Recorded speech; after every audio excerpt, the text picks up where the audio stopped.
Olha, eu vou te contar uma coisa que vai fazer seu estômago embrulhar, mas preciso que você fique aí comigo até o final, porque essa história precisa ser ouvida. Meu nome é Conceição Silva, tenho 82 anos, e o que eu vou revelar hoje aconteceu comigo quando eu era só uma criancinha de 6 anos, lá pelos anos 1940, nas terras perdidas do interior do Pará. Se você está me ouvindo agora, já me ajuda muito, porque guardar isso sozinha por tantos anos quase me matou por dentro.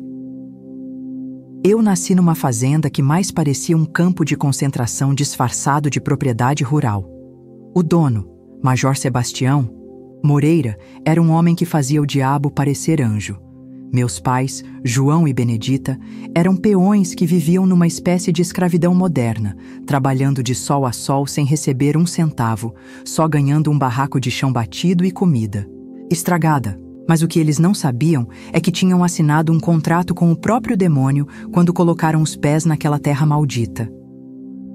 Desde pequena, eu carregava latas d'água pesadas que me deixavam com as costas doendo, lavava panelas engorduradas no riacho gelado e ainda tinha que servir o major sem derrubar nenhuma gota de café. Senão levava um tapa que deixava meu ouvido zunindo por dias. Mas isso era só o começo do inferno que me esperava. O major tinha olhos de cobra, desses que parecem enxergar através da roupa da gente. E quando ele começou a reparar em mim de um jeito diferente, minha vida virou um pesadelo que durou anos. A fazenda ficava num lugar tão isolado que nem Deus parecia lembrar que existia. Eram centenas de hectares de mata fechada, com só uma estrada de terra que levava 3 dias de viagem para chegar na cidade mais próxima. O major controlava tudo: a comida, a água, quem entrava, quem saía, até o ar que a gente respirava parecia pertencer a ele. Tinha mais de 100 trabalhadores espalhados pelos barracos e todos viviam apavorados, porque quem desobedecia sumia no meio da noite e nunca mais aparecia. Minha mãe era uma mulher linda, dessas que fazem os homens perderem a cabeça. Mas o trabalho, pesado, e o medo constante foram acabando com ela devagar. Ela cozinhava para os capatazes, lavava as roupas sujas de lama e sangue dos cavalos e ainda cuidava da horta atrás da casa grande. Meu pai era forte como um touro. Abria clareiras na mata com machado, carregava troncos pesados nas costas, mas por dentro estava quebrado. Eles sabiam que tinham caído numa armadilha, mas não tinha como escapar. Quem tentava fugir era caçado pelos capatazes como animal. E quando pegavam, o castigo era tão terrível que servia de exemplo para todos os outros. Eu lembro que, quando completei 6 anos, o major me chamou para ajudar na casa grande. Dizia que eu era esperta demais para ficar só brincando na lama. E minha mãe, coitada, ainda achou que era uma oportunidade. Como ela estava enganada. A casa grande era um casarão de 2 andares, com móveis caros trazidos da capital, mas por dentro era fria como um túmulo. Tinha retratos de família nas paredes, todos com aquele mesmo olhar cruel do major, como se a maldade passasse de pai para filho há gerações.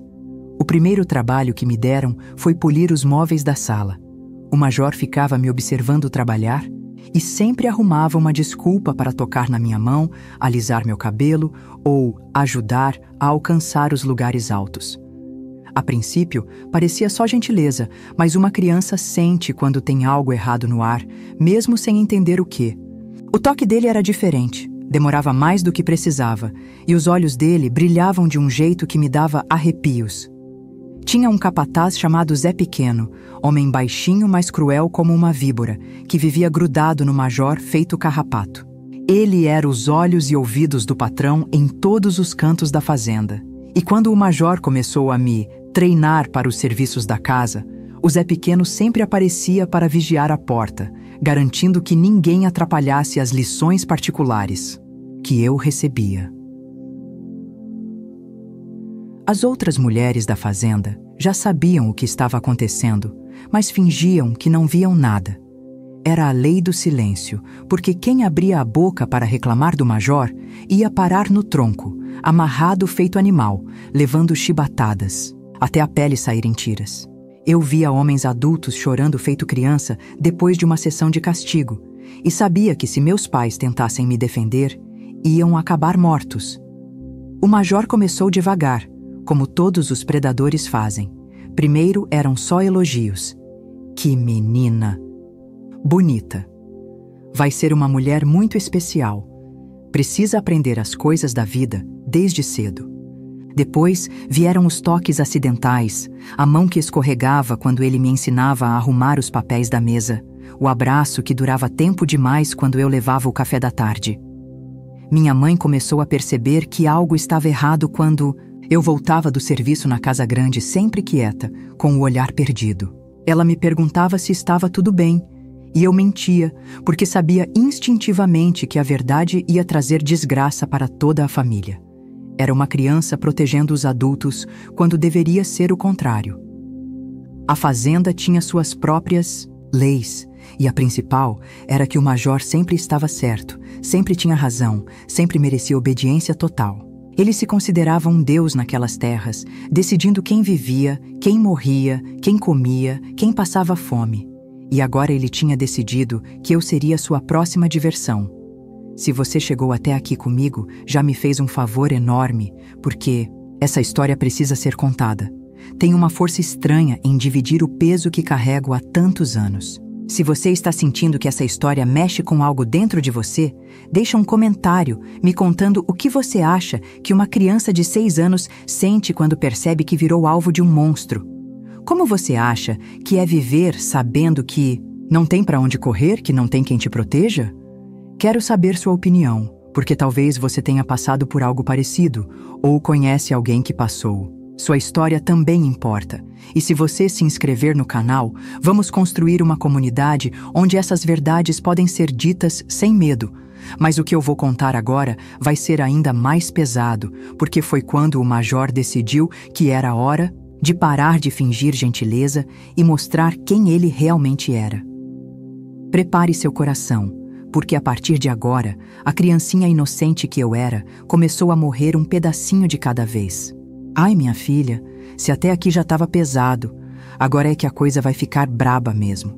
Que Deus me ajude a contar o resto, porque tem hora que a lembrança volta e parece que eu tô lá de novo, pequeninha, sem ter para onde correr. Mas vou falar tudinho. Sim, senhora, porque quem cala compactua, e eu já calei tempo demais. Eu tinha uns 7 anos quando o Major Sebastião começou a mostrar a cara feia dele de verdade. Oxente, até então era só aquelas maluquices de ficar passando a mão no meu cabelo, me chamando de Florzinha do Sertão. Essas bobagens que homem safado faz quando quer amolecer a presa. Mas nesse tempo, a danada da situação mudou de figura, viu?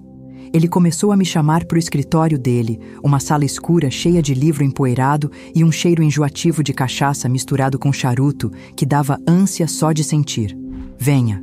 Cá, minha pequena, dizia ele com aquela voz melosa que me dava vontade de correr pro mato. Seu major vai te ensinar umas coisinhas que menina esperta precisa saber.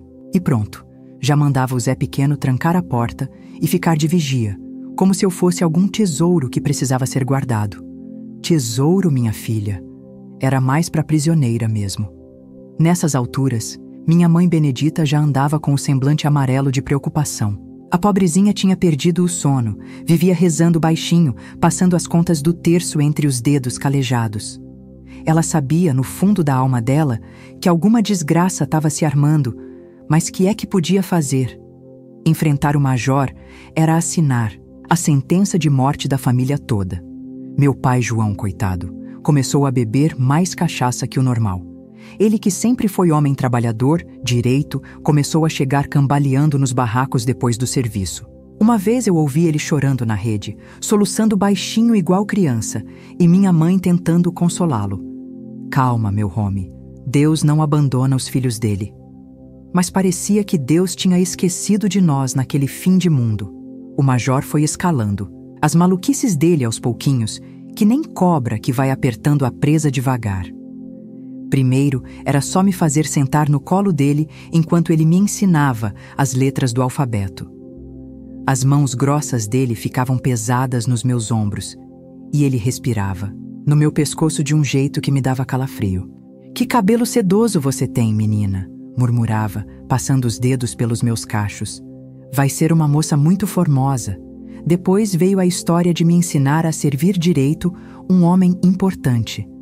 Ele botava uma xícara na mesa e mandava eu servir café, só que ficava em pé bem atrás de mim, com o corpo colado nas minhas costas, as mãos ajudando a segurar a chaleira.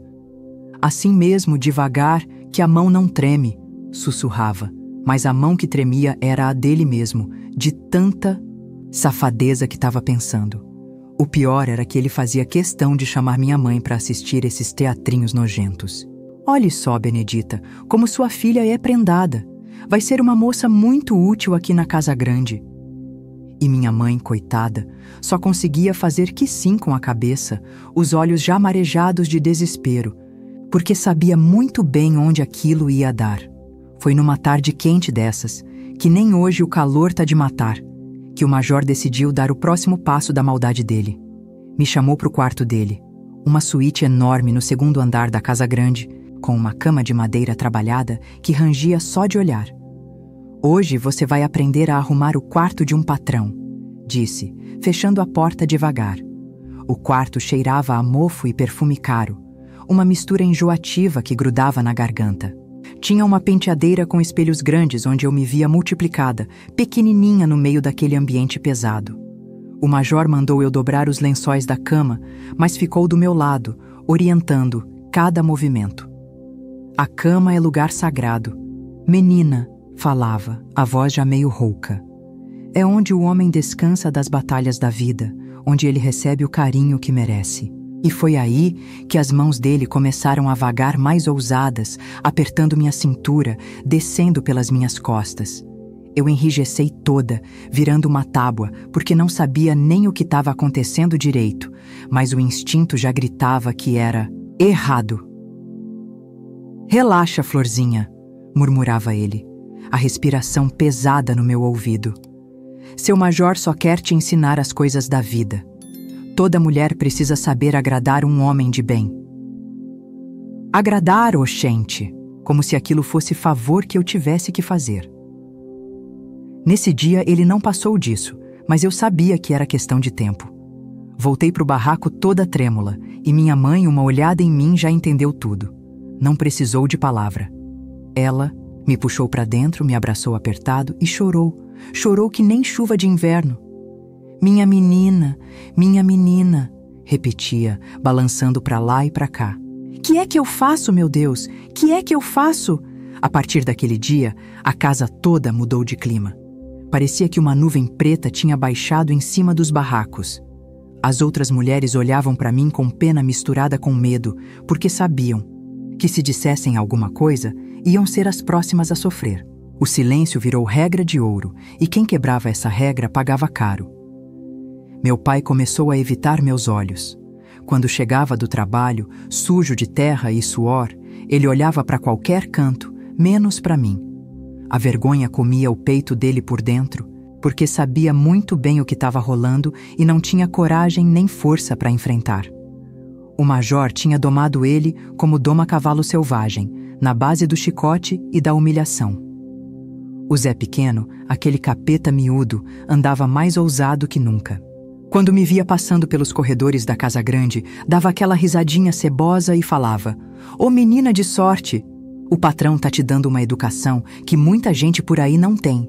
Educação, misericórdia. Era mais pra maldição mesmo. As visitas noturnas ao meu quarto começaram logo depois. O major vinha na calada, pisando mansinho para não acordar. Ninguém, mas eu sempre ouvia. Era impossível não ouvir aquelas botas pesadas arrastando no assoalho de madeira. Ele abria a porta devagar, entrava como uma sombra e sussurrava: "Psiu, Florzinha, não faça barulho, é só seu major que veio te dar boa noite." E aí começava aquela tortura que eu não sei nem como aguentei. Ele sentava na beirada da minha rede, passava a mão no meu rosto, no meu cabelo, nas minhas costas pequenas. Falava baixinho, coisas nojentas que eu não entendia direito, mas que me faziam sentir suja só de ouvir. "Que pele lisinha você tem", dizia. "Daqui a pouco vai ser uma mulherzinha completa e eu vou te ensinar tudo o que precisa saber." A cada noite que passava, eu morria um pouquinho mais por dentro. A criança alegre que eu era foi sumindo, igual açúcar na água, até não sobrar nada além de medo e nojo. Mas o pior ainda estava por vir, porque o major apenas estava esquentando os motores para a maldade maior que ele estava planejando. Oxente, meu bem, se você tá aí ainda me escutando, é porque tem coração forte mesmo. O que eu vou contar agora foi quando eu tinha uns 8 anos e meio, e foi quando o inferno pegou fogo de verdade. Misericórdia. Até hoje, quando eu lembro dessa época, meu corpo todo treme igual vara verde no vento. O Major Sebastião tinha arrumado uns sócios lá da capital, uns homens ricos que vinham passar temporada na fazenda para caçar e fazer negócios sujos. Era gente da pior espécie, desses que têm dinheiro, mas a alma mais pobre que mendigo de rua. E foi aí que aquele diabo resolveu me usar como troféu, para mostrar para os amigos como ele educava bem as meninas da propriedade dele. Conceição, vai servir os senhores hoje, anunciou ele numa manhã, com aquele sorriso de raposa que me dava vontade de cuspir na cara dele. Ela já tá bem treinada, sabe como agradar homem de qualidade. Agradar que nada. Era mais para ser humilhada mesmo, na frente de uma cambada de velhos nojentos que olhavam para mim como se eu fosse pedaço de carne no açougue. Nesse dia, me vestiram com um vestidinho branco, todo engomadinho, e amarraram uma fita azul no meu cabelo. Parecendo anjo, não é? Mas era disfarce para o demônio que eles queriam despertar. Me botaram para servir cachaça, vinho e essas comidas finas que só rico conhece, enquanto os homens ficavam sentados na varanda, fumando charuto e falando besteira. "Que menina prendada você tem aí, Sebastião", dizia um gordão de bigode. Grisalho, os olhos pequenos me acompanhando enquanto eu circulava com a bandeja. Bem novinha ainda, né? Ideal para ensinar direito. E o major, orgulhoso que nem galo no terreiro, respondia: "Pois é, amigo, a educação tem que começar cedo, senão depois não dá jeito." Eu fingia que não entendia as conversas, mas entendia sim. Toda palavra era uma punhalada no meu peito. Eles falavam de mim como se eu fosse animal de estimação, algo que o major tinha domesticado para a diversão dele e dos outros. E o pior é que ninguém, mas ninguém mesmo, achava aquilo errado. Pelo contrário, elogiavam o major pela iniciativa. Foi numa dessas noites que o major resolveu dar o passo final da maldade dele. Depois que os convidados foram embora, ele me chamou para o quarto dele, mas dessa vez não era só para arrumar a cama, não. Dessa vez era para coisa pior que uma criança pode passar. "Hoje você vai aprender a última lição, Florzinha", disse ele, a voz pastosa de cachaça. "Vai aprender como uma mulher de verdade cuida do seu homem." E aí, minha filha, aconteceu. O que eu não tenho coragem de falar em detalhes, porque tem coisas que são pesadas demais até para lembrar. Só digo que naquela noite, o que restava de criança em mim morreu de vez. O corpo daquele homem nojento sobre o meu, me esmagando, doía em cada cantinho da minha alma. Eu mordia a língua para não gritar, porque sabia que se fizesse barulho, ia ser pior ainda. Ele sussurrava no meu ouvido coisas que me davam ânsia, dizendo que agora eu era mulherzinha dele, que tinha que ser obediente e carinhosa. Quando acabou aquela desgraça, eu fiquei lá na cama, parecendo boneca quebrada. O major se levantou, se arrumou todo e ainda teve o descaramento de dizer: "Agora você é minha de verdade, Florzinha. Não pode contar pra ninguém, porque é segredo nosso. Se você for boazinha, vai ser muito bem tratada aqui." Voltei pro meu quartinho cambaleando, as pernas moles, o corpo todo dolorido. Minha mãe, coitada, estava me esperando acordada, e só de me ver ela já entendeu tudo. Não precisou de explicação. Ela me abraçou, chorou comigo, mas não falou nada. Que é que podia falar mesmo? Que é que podia fazer? A gente estava presa naquela teia de aranha e o major era a aranha gigante no centro, devorando tudo que chegasse perto. A partir daquela noite maldita, virou rotina. O major me chamava sempre, dia sim, dia não, às vezes 2 vezes na mesma semana. Sempre com aquela desculpa de educação, sempre fingindo que estava me fazendo um favor. E eu ia, porque não tinha escolha. Quem desobedecia o major naquela? Fazenda sumia no mundo, e eu sabia muito bem disso. O Zé Pequeno virou meu vigia oficial. Onde eu ia, ele estava de olho, garantindo que eu não tentasse fugir ou conversar com alguém sobre o que acontecia. "Ô menina sortuda", dizia ele com aquela cara de rato. "Quantas não dariam tudo para estar no seu lugar, hein?" Sortuda, oxente, era azarada mesmo, nascida debaixo de estrela ruim. Meu pai João foi definhando igual planta sem água. O homem que antes era forte como Jequitibá ficou curvado, envelhecido, os olhos sempre vermelhos de cachaça.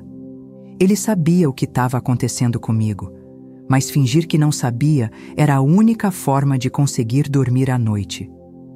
A vergonha comia, ele por dentro, igual cupim em madeira velha. Minha mãe Benedita foi murchando também, mas de outro jeito. Ela começou a ficar doente, umas tosses secas que não passavam, umas febres que vinham e voltavam sem razão. O sofrimento de ver a filha sendo machucada e não poder fazer nada estava matando ela aos pouquinhos. De noite, eu ouvia ela chorando na rede, pedindo a Deus para levar ela logo, para não ter que assistir mais àquela desgraça.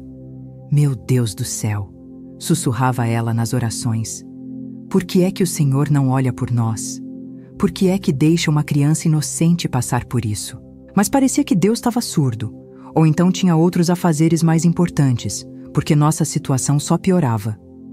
O major, vendo que já tinha me quebrado completamente, começou a ficar mais ousado.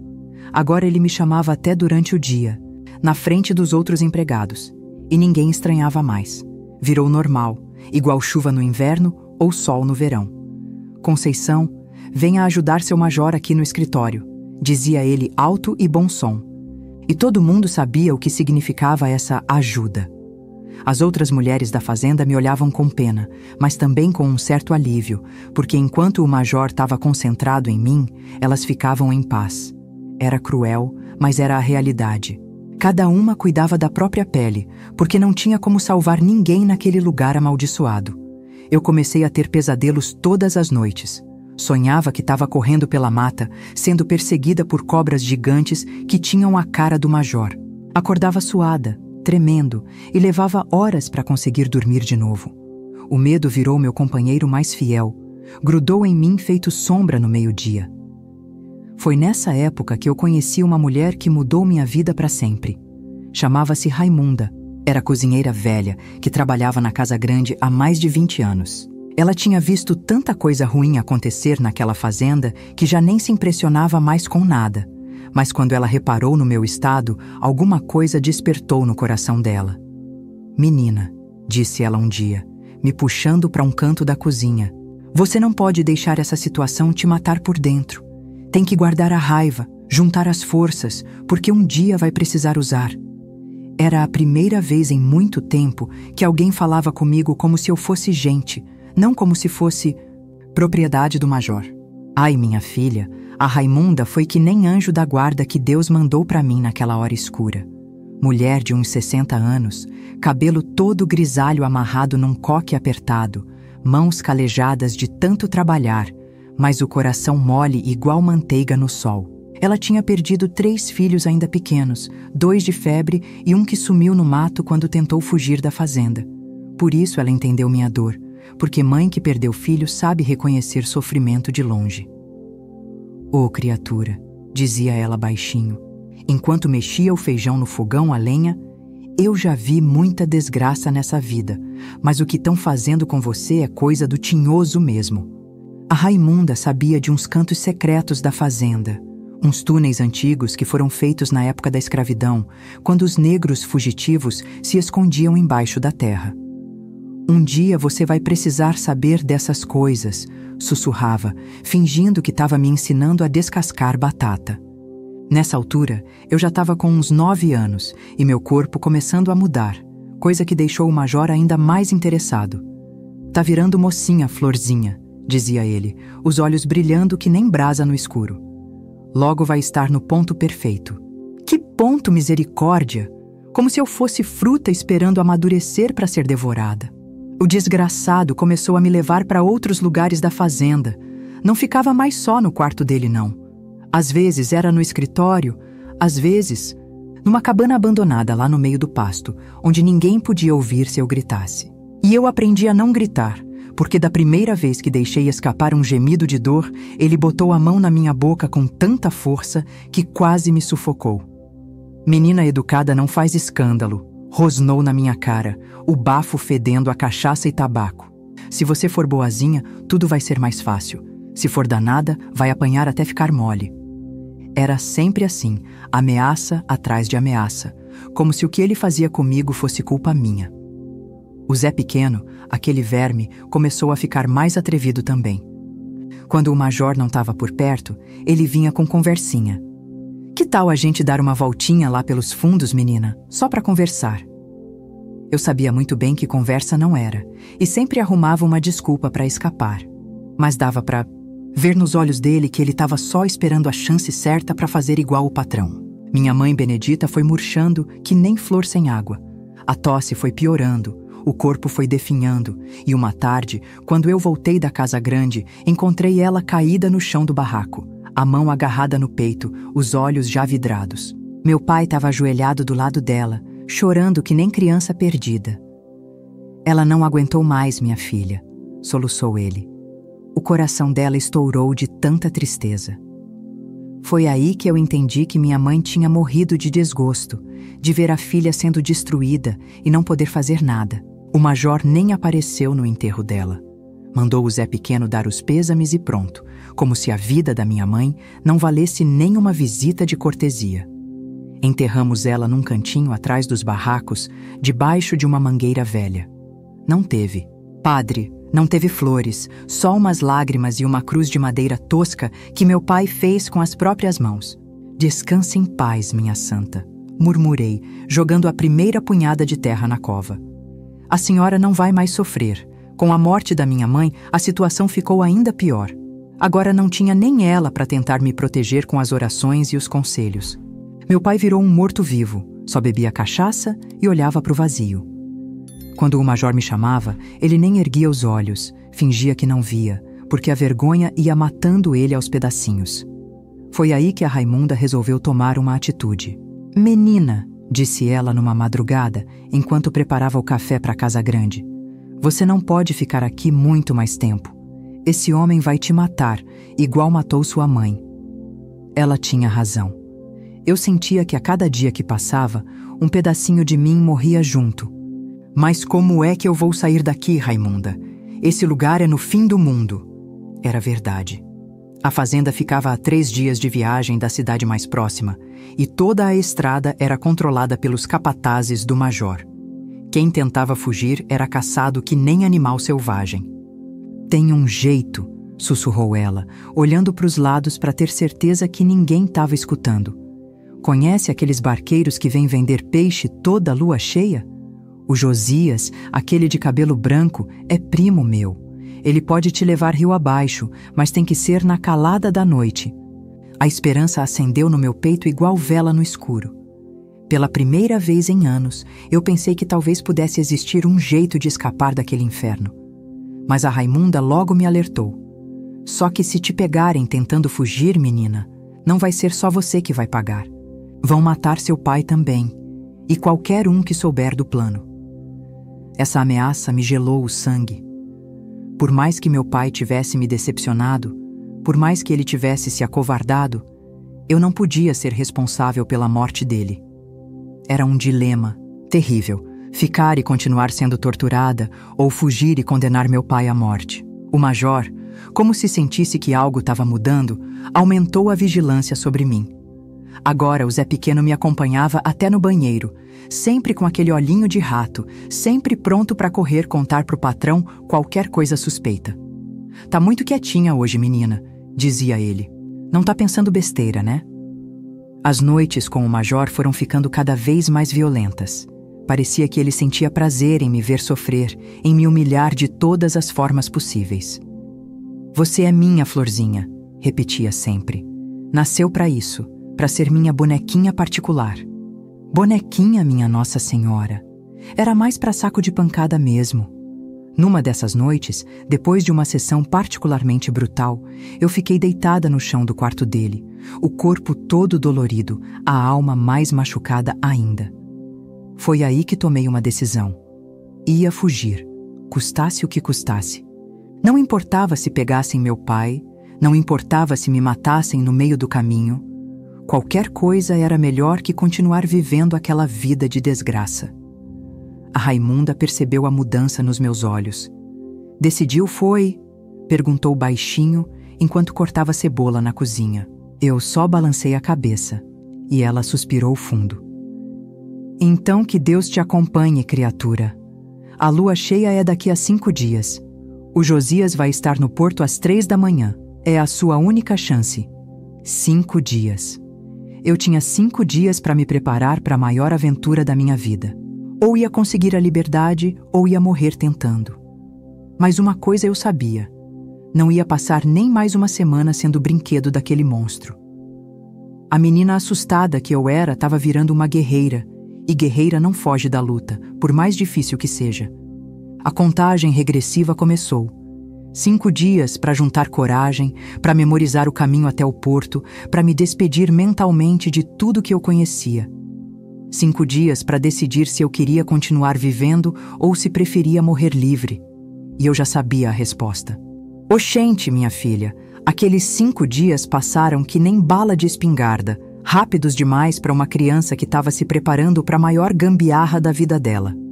A Raimunda me ensinou o caminho até o porto, sair pela porta dos fundos da cozinha, contornar o galinheiro, passar pela cerca quebrada dos porcos, atravessar o pasto onde pastavam as vacas, e depois era só seguir a trilha que levava até a beira do rio.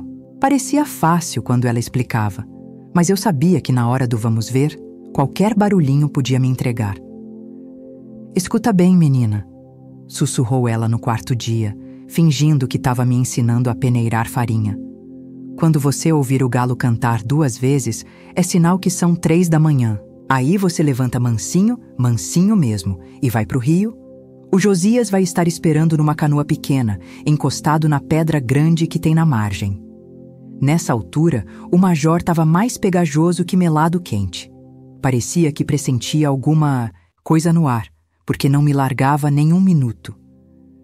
Minha florzinha tá meio esquisita, dizia ele, me puxando pelo braço para mais uma sessão de tortura. Será que não tá planejando alguma besteira? Como se besteira fosse querer escapar do inferno que ele criou para mim.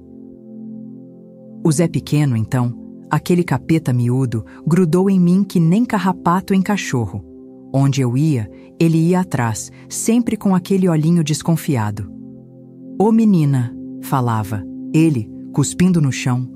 Qualquer coisa estranha que você faça, eu tô de olho, viu? O major me deu ordens para vigiar você dia e noite. Meu pai João continuava afundado na cachaça, cada dia mais acabado, mais envergonhado. Quando eu tentava conversar com ele, ele desviava o olhar, como se minha presença lembrasse ele da própria covardia. Vai trabalhar, menina, murmurava, sem me olhar nos olhos. O major não gosta de gente parada. Pobre do meu pai, tão quebrado que nem conseguia mais fingir que me protegia. Na véspera da fuga, eu mal consegui dormir. Fiquei na rede balançando devagar, fingindo que estava descansando, mas com o coração batendo que nem tambor de festa, junina.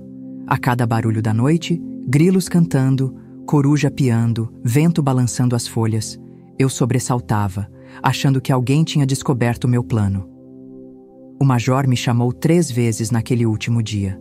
3 vezes eu tive que aguentar as mãos nojentas dele, a respiração fedida, os sussurros asquerosos no meu ouvido. Amanhã vou te levar para conhecer a cidade, Florzinha, disse ele na 3ª vez. Tem uns amigos meus lá que querem conhecer. Você. Cidade. Uma ova. Era para me vender para os outros monstros iguais a ele.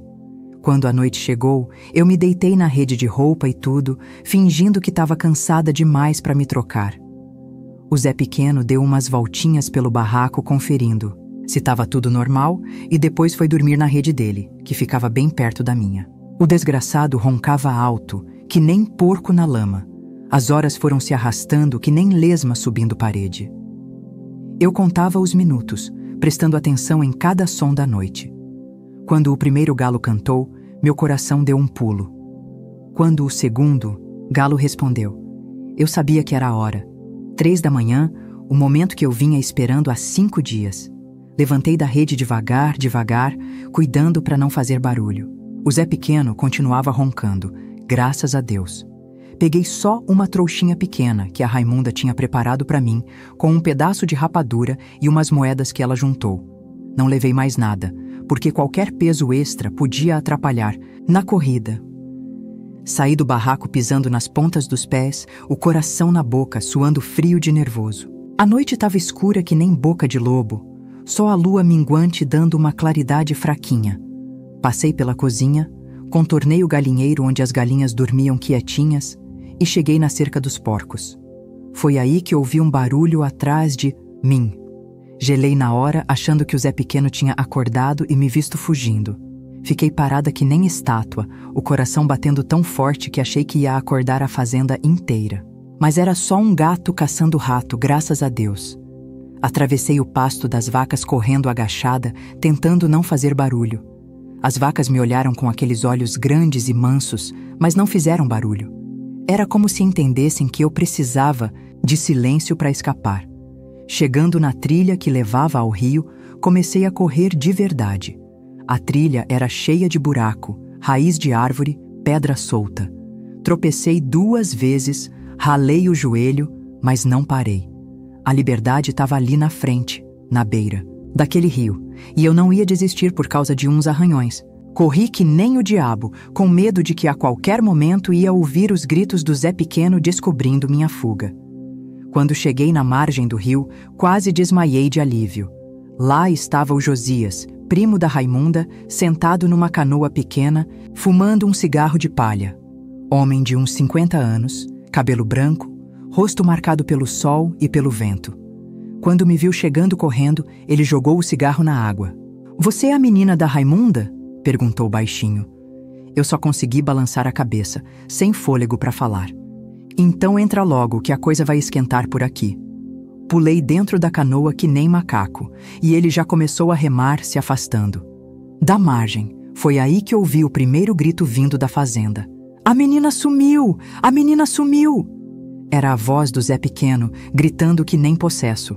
Logo depois, veio o som de cavalos correndo, cachorros latindo, homens gritando ordens. O major tinha descoberto minha fuga. "Rema mais rápido, seu Josias, pelo amor de Deus", implorei. Mas o velho já estava remando com toda a força que tinha. A canoa cortava a água que nem faca, se afastando cada vez mais da fazenda maldita. Mas eu sabia que o major não ia desistir fácil. Ele ia mandar os capatazes procurarem em todos os cantos. "Calma, menina", disse o Josias, sem parar de remar. "Eles não vão conseguir nos alcançar. Conheço esses rios que nem a palma da minha mão. Vou te levar para um lugar seguro, onde esse desgraçado não vai conseguir te achar." Olhei para trás uma última vez e vi as luzes das lanternas se movendo na fazenda, que nem vagalumes furiosos. Mas já estavam longe, muito longe. Eu tinha conseguido, tinha escapado daquele inferno. Pela primeira vez em anos, respirei o ar da liberdade, e esse ar tinha gosto de esperança. A canoa seguiu rio abaixo, levando embora a criança quebrada que eu era e carregando a mulher corajosa que eu ia me tornar. Não sabia o que me esperava pela frente, mas qualquer coisa era melhor que o que eu deixei para trás. O major podia ser poderoso na fazenda dele, mas o rio não obedecia a ele. E o rio estava me levando para longe, bem longe daquele pesadelo. Oxente, meu bem, aquela viagem pelo rio foi que nem renascimento, sabe? O Josias remou a noite toda, me levando para cada vez mais longe daquela fazenda maldita. De manhãzinha, quando o sol começou a clarear o céu, a gente parou numa vila pequena, dessas que nem nome direito tem. Só umas palafitas espalhadas na beira do rio e gente simples que não se mete na vida de ninguém. "Aqui você vai ficar segura", disse o Josias, amarrando a canoa num tronco velho. "Minha comadre Zefa mora ali naquela casa azul. Ela já criou mais de 10 meninos abandonados, não vai fazer perguntas sobre seu passado." Era exatamente isso que eu precisava. Alguém que não quisesse saber de onde eu vinha, só aceitasse o que eu era no presente. A Zefa era uma mulher gorda, de uns 60 anos, com um sorriso largo que ocupava o rosto todo. Quando o Josias explicou que eu precisava de um lugar para ficar, ela nem piscou. "Pode deixar a menina comigo", disse-me puxando para dentro da casa. "Aqui tem lugar para mais uma criatura de Deus." Nos primeiros dias, eu mal conseguia acreditar que estava livre. Acordava de madrugada, suando frio, achando que ia ouvir a voz do major me chamando. Mas só ouvia o barulho do rio correndo, os passarinhos cantando, o vento balançando as folhas. Era o som da liberdade, minha filha. E demorei um tempão para me acostumar com ele. A Zefa me botou para ajudar na casa, varrer, lavar prato, cuidar das crianças menores que ela criava. Trabalho eu já sabia fazer, mas agora era diferente. Ninguém me batia se eu errasse, ninguém me tocava onde não devia, ninguém me chamava de nomes nojentos. Era trabalho honesto, feito por gente livre. "Como é seu nome, menina?" perguntou. A Zefa no terceiro dia. Eu pensei rapidinho e inventei. "Socorro, meu nome é Socorro." Era mentira, mas era também verdade, porque eu tinha encontrado socorro naquela casa simples com aquela mulher de coração grande. Os anos foram passando e eu fui crescendo naquela vila, longe de tudo que me machucou. Aprendi a ler e escrever com um professor velho que vinha de barco uma vez por mês. Aprendi a pescar, a fazer farinha, a costurar rede. Aprendi, principalmente, a confiar nas pessoas de novo, coisa que achei que nunca mais ia conseguir. Quando completei 15 anos, a Zefa conversou comigo sobre casamento. "Tem uns rapazes bons aqui na vila, Socorro. Você já tá moça, na idade de arrumar um companheiro." Mas só de pensar em homem tocando em mim, eu travava toda. "Ainda não, madrinha", dizia eu. "Ainda não tô pronta." A verdade é que eu nunca fiquei pronta para homem nenhum. As marcas que o major deixou em mim eram fundas demais para sarar. Tentei algumas vezes, quando algum rapaz da vila mostrava interesse, mas na hora H, quando a coisa ia esquentar, eu gelava toda, virava tábua. Não conseguia, não dava jeito. Fiquei solteira a vida toda, cuidando das crianças abandonadas que chegavam na casa da Zefa e depois na minha própria casa, quando ela morreu e me deixou tudo. Virei a mãe que nunca pude ser, a protetora que eu queria ter tido quando criança. Cada menino ou menina que chegava aqui ferido, eu via um pouquinho de mim. Passei a vida toda sem saber notícia do major, do Zé Pequeno, do meu pai. Era como se aquela fazenda tivesse sumido do mapa, virado só um pesadelo ruim que às vezes ainda me visitava nas madrugadas mais escuras. Até que um dia, já eu com uns 50 anos, chegou um comerciante aqui na vila com notícias de lá. "Conhece uma fazenda do Major Sebastião Moreira, lá para os lados do interior?" Perguntei para o homem, o coração batendo forte. "Conheço sim", respondeu ele. Ou melhor, conhecia. Aquilo lá virou ruína faz tempo. O major morreu de derrame há uns 20 anos, os filhos venderam tudo e agora só tem mato crescendo em cima. Quando ouvi isso, minha filha, foi como se um peso enorme saísse dos meus ombros. O monstro tinha morrido, a fazenda tinha virado ruína e eu estava ali, viva, livre, dona da minha própria história. "E o que aconteceu com os trabalhadores?" perguntei. "Ah, esses se espalharam por aí, cada um seguiu seu rumo. Muitos morreram, outros sumiram no mundo. Meu pai provavelmente tinha morrido sem saber se eu conseguia escapar ou se fui morta tentando. Parte de mim sentia pena dele, parte sentia raiva. Mas com o tempo, aprendi que guardar rancor é que nem carregar brasa na mão. Quem se queima é a gente mesmo. Perdoei meu pai. Perdoei minha mãe por ter morrido e me deixado sozinha. Perdoei até a mim mesma por não ter conseguido fugir antes. Hoje, com meus 82 anos nas costas, eu olho para trás e vejo que consegui uma coisa que parecia impossível. Transformei minha dor em força. Cada criança que criei, cada lágrima que enxuguei, cada sorriso que arranquei de um rostinho triste, foi minha vingança contra o major. Ele tentou me destruir, mas eu virei semente que deu fruto bom. A vila, onde moro, virou minha família. Todo mundo me conhece como Dona Socorro, a mulher que nunca nega ajuda a quem precisa. Tenho uma casa cheia de fotos de meninos e meninas que passaram por aqui, que hoje são adultos espalhados pelo mundo, mas que ainda mandam carta, ainda visitam, ainda me chamam de mãe. Se você chegou até aqui comigo, minha filha, é porque tem coração de ouro mesmo. Essa história que contei não foi fácil de falar, e imagino que não foi fácil de ouvir. Mas precisava ser dita, porque tem muita criança por aí passando pelo que eu passei. Tem muita família sendo enganada por gente poderosa. Tem muito silêncio protegendo o monstro. Se você conhece alguma criança que está sofrendo, não finja que não vê. Se você passou por algo parecido, não guarde tudo sozinha. Procure ajuda, conte para alguém, porque o silêncio só serve para proteger quem faz o mal. E se você está passando por alguma situação difícil agora, lembra da minha história. Sempre tem uma saída, sempre tem uma esperança, mesmo quando parece que não tem. Quero que você se inscreva aqui no canal, não por obrigação, mas porque a gente precisa formar uma comunidade de pessoas que não tem medo de falar a verdade. Conta aí nos comentários, o que você aprendeu com minha história?